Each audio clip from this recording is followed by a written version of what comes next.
Lately, it seems like half the world is emotionally exhausted. We're all just kind of walking around feeling drained and depleted.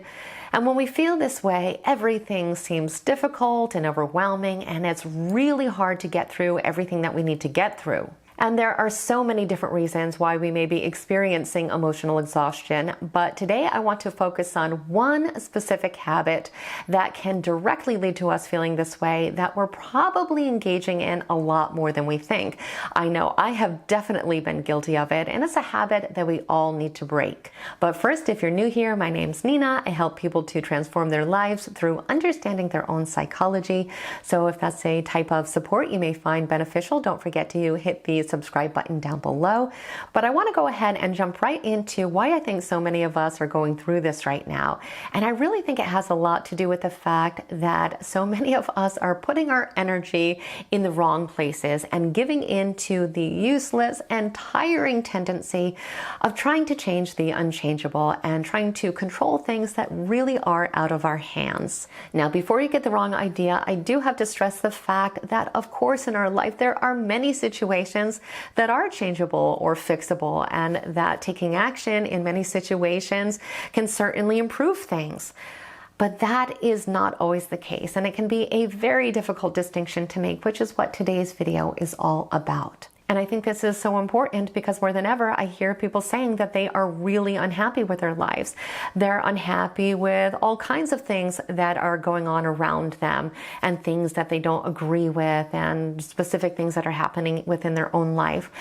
And unfortunately, all of these things are going to continue to make us suffer until we can make that distinction between the things that we can control and the things that we simply cannot. And it's hard because even though we do always have control over how we react or respond to a situation, it doesn't always feel like it's enough.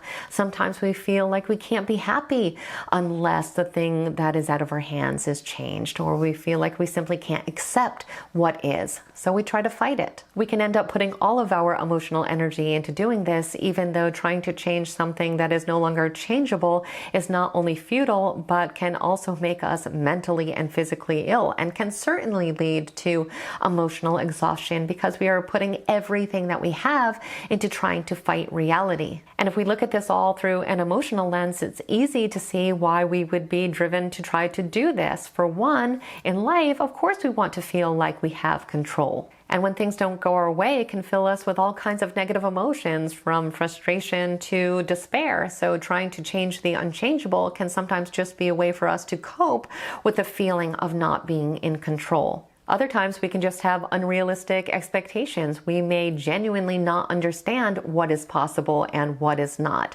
Or we may try to convince ourselves that something is possible when it actually isn't. And I think this actually happens a lot more than we think. We can have unrealistic expectations about ourselves, about others, and even about the world. And this can certainly lead us to try to change things that are not under our control. We may also try to do this because we are grieving. When we experience a loss or a setback, it's natural to grieve.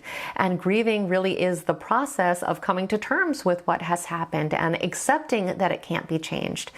But sometimes we are simply not there yet. Maybe we're still stuck in that mental loop of trying to go back in time and changing the outcome, which unfortunately just increases our suffering. But again, it all comes back to putting our energy in the wrong place. We could be putting our energy into healing and feeling better and taking action in situations where it's actually beneficial for us to do so.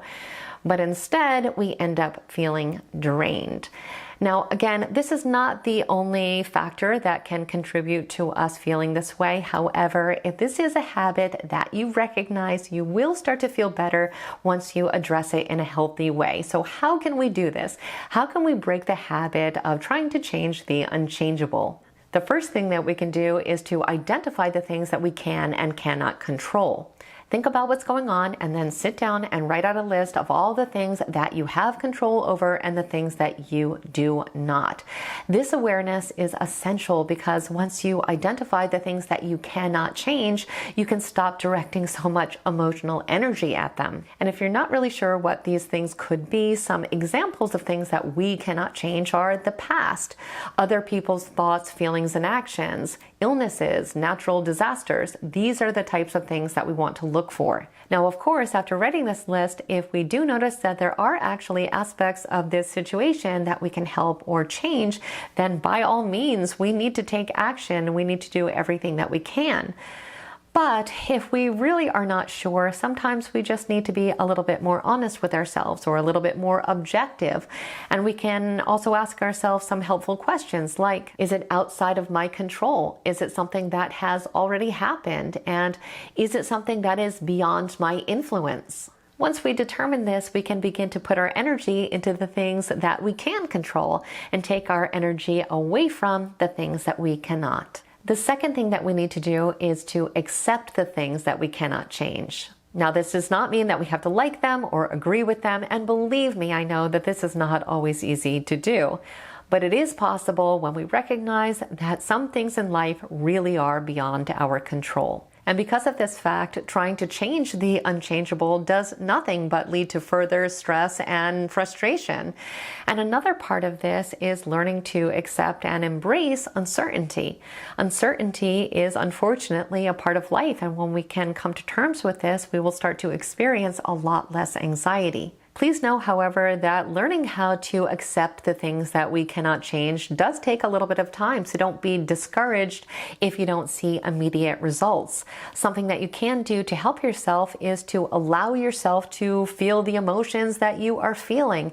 It is perfectly normal to feel sad, angry, or frustrated about life situations, especially when they are difficult.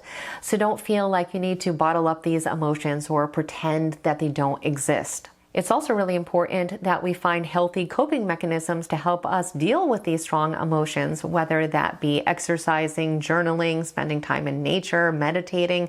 Find what coping strategies work for you and just stick with them. And it can also be really beneficial to seek out support and talk with a friend or a family member about everything that is going on.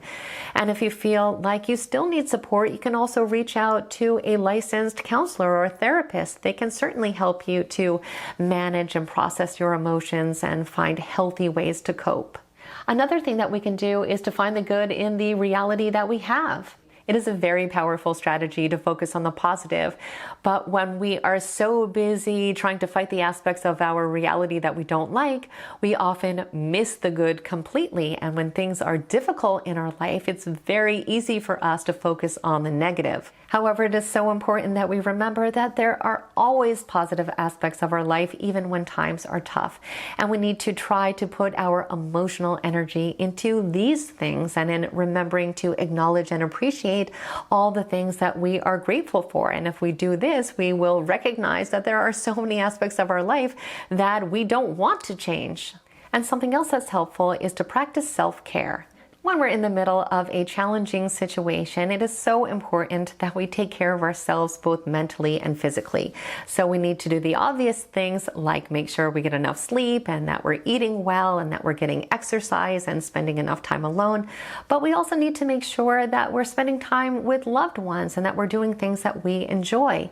And I know sometimes when we get wrapped up in these negative situations, and certainly after we experience emotional exhaustion, we're not usually that motivated to take care of ourselves the way we should. But self-care really can help in so many ways. It helps us to improve our mood, it helps us to reduce stress, it helps us to gain self-awareness, and it also helps us to build resilience, which is our ability to cope with stress and adversity. And this is so important because we need resilience in order to be able to ward off further episodes of emotional exhaustion.